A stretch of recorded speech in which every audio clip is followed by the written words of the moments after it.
Nairobi. Jolony e weche mag teko ojiwo piny Kenya kod oganda duto e piny Kenya mondo ket maino e tiyo kod teko mar chieng' kaka yo mar kedo kod muya ma idendo kaka carbon makelo lokruok mar kor lwasi. Jafwambo marwa Juma nigi ler mathoth. Muya ma ong'ere kaka carbon mawuok kuom teko kamodhi kata fuel, kol kaachiel kod moko osetudi kod lokruok mar kor lwasi e piny mangima. Nyaka sani maino osebedi ka ikete duoko piny tiyo kod teko magolo muya mar carbon e ng'wech mar kedo kod lokruok mar kor lwasi e piny mangima. Kata bed ni piny Kenya ong'ere e piny mangima kaka man mathoth oganda tiyo kod teko ma inyalo nuo bende no kaka renewable energy ma oting'o sitima, pod oganda mathoth tiyo kod teko mok ler ma oting'o modhi kuom nyamburko kaachiel kod yorego mag tedo kaachiel kod mamoko. Tere kuonde moko ma remote areas ma stima onge, stima samoro be nitiere to ok okony saidi nikech olal mang'eny. It's a good alternative. Wan gi family moko ma areas moko ma stima ok nyal chope mayot. Koro sama wadonje kwa chopo kanyo, wayudo ka jomoko pod nigi teini moko manyachon kande. Lipode yango ni piny Kenya nitiere kod nyalo maduong' mar tiyo kod teko mar chieng', teko maler e yore mopogore opogore. Kata kamano, pod nitie kuon oganda mathoth ma bende koro pod tiyo kod tekono mok ler.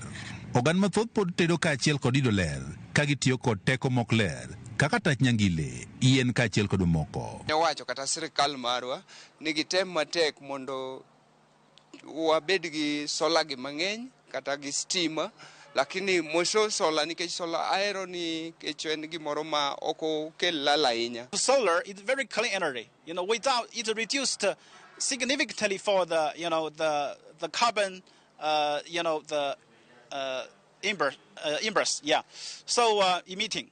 So this is really, have a very good impact for the global, the challenge for the electric change. Muya mawuok kuom teko gi jimbo lokruok mar kor lwasi.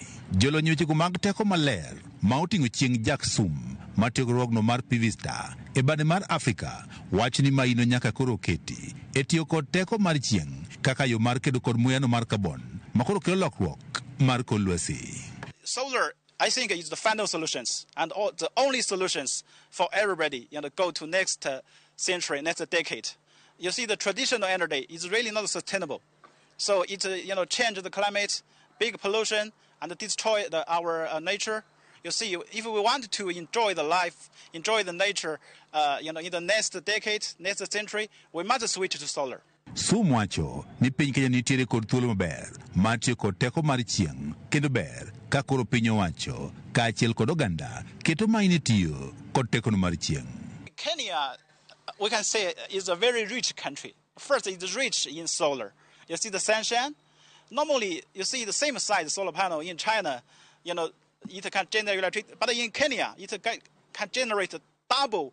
I think, the amount of the electricity. So Kenya is really rich in solar. I think Kenya have a very big advantage. Kata beni oganda mathoth tiyo kod sitima, lipode yango ni kuon oganda masano chako tiyo kod teko mar chieng' e piny Kenya bende koro medore. Chon na kaka an wuon natiyo gi taya moro mar chum, ne joma chon luongo ni chum, en gi kiyo moro kama.